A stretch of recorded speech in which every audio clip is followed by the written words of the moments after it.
Hey everybody, welcome back for another fun-filled Rome lesson. Today we're going to be going over Rome's beginnings. We're going to talk about the reality and the myths. There are two sets of stories. One is the truth, and we're going to go over that. I'm going to teach you that. And then there are myths that people believed in at the time. One's called the Trojan Aeneas, and one is Romulus and Remus. And you're actually going to watch those in a video, actually two short videos. You're going to watch Trojan Aeneid, then you're going to watch Romulus and Remus, and you're going to be able to see what people believed as far as how Rome got its start. As far as your learning target today, you are going to start this target. We're not finishing it today, but we're going to be able to identify and describe the major aspects of the Roman Republic. And how Rome started is the very beginning of the Republic. So I'm going to click present, hope everything works. And here we go. So remember I told you the other day that the very first people came down into Rome around 1500 to 1000 BC, and that is the Latins, which are going to be known as the Romans. Around 800 BC, you got more people coming in. You've got the Greeks, and we talked about how the Greeks in the Greek unit, how they had to have more farmland. So they would send out people to form colonies. They sent them all over the place, not just Rome, but they did end up settling in Rome. So all of this, some of them, not all of them, all this green right here are the Greeks, and these settled right in here. The purple are those Latin people that came in about 1500 1000 BC. They settled right here around Rome. And then another group called the Etruscans came in. They came from Etruria up here, and they are the yellow on this map. The Etruscans, like I just told you, were from Etruria. That was north of Rome. They came in eventually and settled around here. There is Etruria, which I need to move my face so you can see. There's Etruria.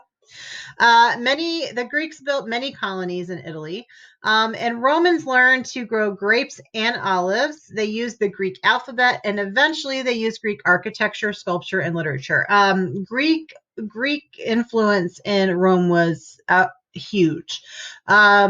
They took a lot of their things like the columns, their sculptures, and they kind of expounded on it, made it a little bit more fancy. But the Greeks are the ones that brought it to them. Like I said, a lot of their stories kind of intermesh. I've told you this before. Their mythology, their beliefs, and their gods and goddesses came from the Greeks. I mean, they're the Greek gods and goddesses, but they just name them, Roman names. But again, the Greeks are the huge influence on Rome. And all this green, like I said right here, that's all the Greeks. You can visit any of these places down here, and you will see Greek architecture like crazy.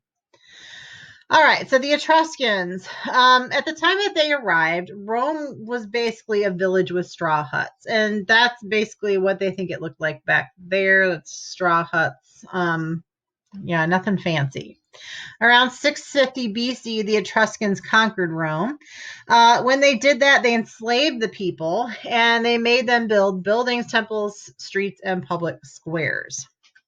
The Etruscans were really great at metalworking, and they became rich from mining. They also had a lot of pride in their military. Obviously, if they conquered everybody and enslaved everybody, they were a good army. They changed Rome. They took it from this village of huts with straw roofs, and they made it into a city with wood and brick buildings. And that's important because it's permanence. It's settling them down and it's making it even better. Of course, it was built on enslaved people. The Etruscans made these people build these buildings, but the good that came out of it, if there is any good of it, is that it made Rome into this big city. The Etruscans taught the Romans a new style of dress, and from here on out, they are always wearing their togas, which are kind of like it's kind of like Greek. It's kind of like robes, but they're usually worn over the shoulder and they're draped down that way.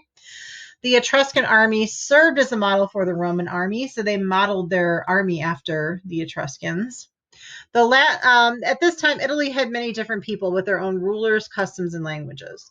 Most of Rome's original population was Latin. I told you that yesterday, which is a huge, again, their Latin language is a huge influence on our language.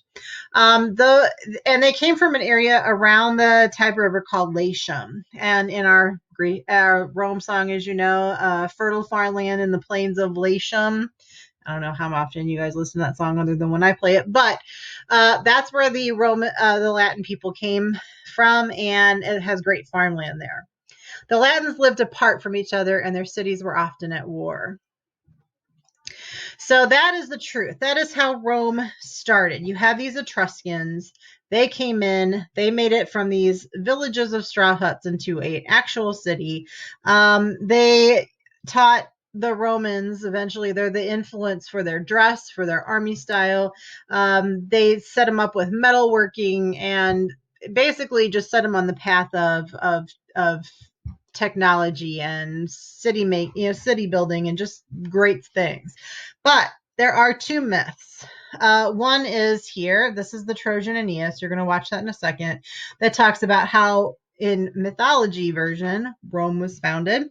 And then there's the story of Romulus and Remus, which is actually how Rome gets its name. So you are going to watch both of these myths. We're going to be able to compare the reality versus the mythology. And your work tonight, let me get out of here. Your work tonight, I got to open it up again, is to, got to wait for it to load, right? So your work tonight is, get there. Okay. You're going to take some notes. This will be linked in Google Classroom. You're going to take some notes over the myths of the Trojan Aeneas and Romulus and Remus. And you're going to take some notes over the reality, which is the Etruscans I just talked about. Then you're going to come here and do this stamp. Let me move my face.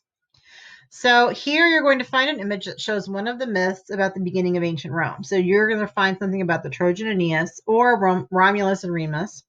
You're going to add to that picture here, and you're going to resize it so it fits. And then here you're going to write a description. Tell me about the myth that you chose, either the Trojan Aeneas or Romulus and Remus, and you're going to add why it should be on a stamp. Why is this myth the important myth to you? And that just description goes here. So you should be able to click and type right in here. And that is it for today. That's all you need to do. So that's it. All right. Have a wonderful rest of your day. Make good choices, and I will see you on Monday.